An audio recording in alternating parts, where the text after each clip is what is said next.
ಕಾಲ ಮೇಲೆ ಕೈಯ ನೂರಿ ಕೋಲು ಹಿಡಿಯದ ಮುನ್ನ, ಮೊಪ್ಪೆಂದೊಪ್ಪಳಿಯದ ಮುನ್ನ, ಮೃತ್ಯು ಮುಟ್ಟದ ಮುನ್ನ, ಮುನ್ನ ಮುನ್ನ ಮುನ್ನ ಪೂಜಿಸೋ ಕೂಡಲ ಸಂಗಮ ದೇವನ.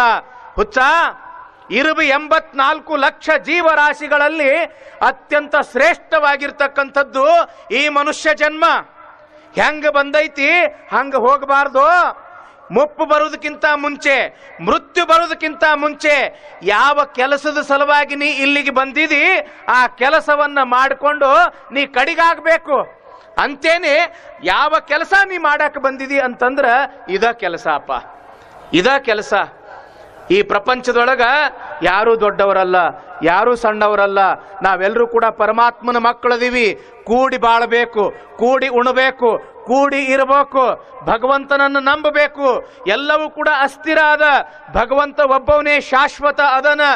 ಈ ಮನುಷ್ಯ ಎಲ್ಲಿವರೆಗೆ ಈ ಭಾವನೆಯನ್ನು ತನ್ನ ಜೀವಮಾನದಲ್ಲಿ ತೆಗೆದುಕೊಳ್ಳುವುದಿಲ್ಲ ಅಲ್ಲಿ ತನಕ ಏನು ಪ್ರಯೋಜನ ಇಲ್ಲ, ಏನು ಪ್ರಯೋಜನ ಇಲ್ಲ. ಬಹಳ ಲಕ್ಷ್ಯ ಕೊಟ್ಟು ಕೇಳಬೇಕು. ಯಾವಾಗ ಮನೆಯಲ್ಲಿ ಒಂದು ಮಗು ಹುಟ್ಟುತ್ತದ, ಈತ ಮುಂದ ವಿದ್ಯಾವಂತ ಆಗತಾನೋ ಇಲ್ಲೋ ಅನ್ನೋದ್ರೊಳಗೂ ಕೂಡ ಸಂಶಯ ಅದ.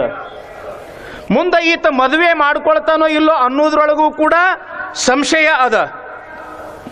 ಈತ 4 ದುಡ್ಡು ಗಳಿಸಿ ಶ್ರೀಮಂತ ಆಗ್ತಾನೋ ಇಲ್ಲೋ ಅನ್ನೋದ್ರೊಳಗೂ ಕೂಡ ಸಂಶಯ ಅದ. ಆದ್ರೆ ಇವ ಒಂದು ದಿವಸ ಸಾಯ್ತಾನೋ ಇಲ್ಲೋ ಅನ್ನೋದ್ರೊಳಗ ಯಾವ ಸಂಶಯವೂ ಕೂಡ ಇಲ್ಲ.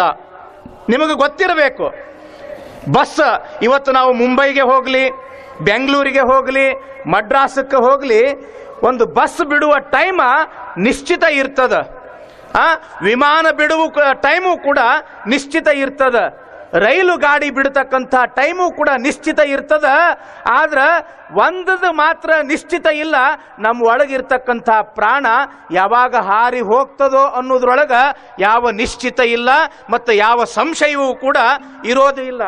ಒಳಗೆ ಇರ್ತಕ್ಕಂಥ ಈ ಆತ್ಮ ಹೆಂಗದ ಅಂತಂದ್ರ, ಜೀವ ಹೆಂಗದ ಅಂತಂದ್ರ ಗಾಳಿಗೆ ಇಟ್ಟು ದೀಪ ಇದ್ದಂಗದ, ಯಾವಾಗ ಆರಿ ಹೋಗ್ತದೋ ಗೊತ್ತಿಲ್ಲ.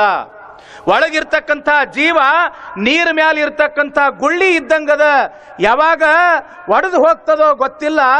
ಆ ಕಾರಣಕ್ಕಾಗಿ ತಂಗಿ, ಅಡಿಗೆ ಯಾವಾಗ ಮಾಡ್ಕೊತೀರಿವ ನೀವು? ಅಡಿಗೆ ಯಾವಾಗ ಮಾಡ್ಕೊಳ್ತೀರಿ? ಹೊಟ್ಟಿ ಹಸದ ಬಳಕ ಮಾಡ್ಕೊಳ್ತೀರೋ ಏನು ಹೊಟ್ಟಿ ಹಸಿಯೋದಕ್ಕಿಂತ ಮುಂಚೆ ಮಾಡ್ಕೊಳ್ತೀರೋ? ಖರೆ ಹೇಳ್ರಿ, ಹೊಟ್ಟಿ ಹಸಿಯೋದಕ್ಕಿಂತ ಮುಂಚೆ ಅಡಿಗೆ ರೆಡಿ ಇಟ್ಕೊಳ್ತೀರೇನಿಲ್ಲ? ಹೊಟ್ಟಿ ಹಸದ ಬಳಕ ಉಣ್ಬೇಕು ಅಂತ. ಹೊಟ್ಟಿ ಹಸಿಯೋದಕ್ಕಿಂತ ಮುಂಚೆನೆ ನೀವು ಹೆಂಗ ಅಡಿಗೆ ರೆಡಿ ಇಟ್ಕೊಳ್ತೀರೋ, ಬುತ್ತಿ ರೆಡಿ ಇಟ್ಕೊಳ್ತೀರೋ, ಸಾಯೋದಕ್ಕಿಂತ ಮುಂಚೆನೆ ಧರ್ಮ ಎಂಬತಕ್ಕಂಥ ಬುತ್ತಿ ರೆಡಿ ಇಟ್ಕೋಬೇಕು ನೋಡ್ರಿ. ಯಾಕ? ನೀ ಗಳಿಸಿರ್ತಕ್ಕಂಥ ರೊಕ್ಕ ರೂಪಾಯಿ ಉಣ್ಣಾಕ ಬರುವುದಿಲ್ಲ. ನೀ ಯಾವಾಗ ಇಹಲೋಕವನ್ನ ಬಿಟ್ಟು ಪರಲೋಕಕ್ಕೆ ನಡೆದಿ ಪುಣ್ಯ ಅನ್ನೋ ಬುತ್ತಿ ಮಾತ್ರ ನಿನ್ನ ಜೊತೆಗೆ ಬರ್ತದ. ಅಂಥ ಪುಣ್ಯ ಅನ್ನೋ ಬುತ್ತಿ ಕೊಡ್ತಕ್ಕಂಥದ್ದೇ ಬಸವ ಪುರಾಣ.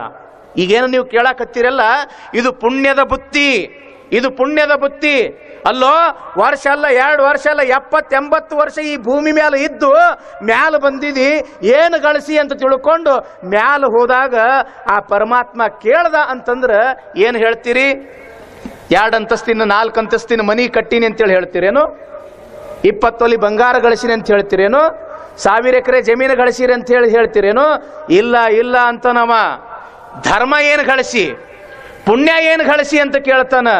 ಆ ಕಾರಣಕ್ಕಾಗಿ ಯಾವ ರೀತಿಯಾಗಿ ವಸಂತ ಕಾಲ ಬಂತು ಅಂತಂದ್ರ ಮಾವು ಚಿಗುರ್ತದೋ, ಎಲ್ಲ ಪಶು ಪಕ್ಷಿ ಪ್ರಾಣಿಗಳಲ್ಲಿ ಒಂದು ಹೊಸ ಚೈತನ್ಯ ಬರ್ತದೋ, ನಮ್ಮ ಈ ಮುನವಳ್ಳಿ ಭಾಗಕ್ಕೆ ಹೆಂಗಾಗ್ಯದಂತಂದ್ರೆ ಬಸವ ಪುರಾಣ ವಸಂತದ ಗಾಳಿ ಬೀಸದಂಗ ಬೀಸಿ ಬಿಟ್ಟದ ನೋಡ್ರಿ. ವಸಂತದ ಗಾಳಿ, ಜಂಗಮನ ಸುಳಿವು ಅದು ವಸಂತದ ಗಾಳಿ ಅಂತಾರೆ ನಮ್ಮ ಶರಣರು. ಆ ಕಾರಣಕ್ಕಾಗಿ ಒಳಗಿರ್ತಕ್ಕಂಥದ್ದು ಹೋಗೋದಕ್ಕಿಂತ ಮುಂಚೆನೆ ಇಂಥದ್ದೆಲ್ಲ ಗಳಿಸ್ಕೋಬೇಕ್ರಪ್ಪ.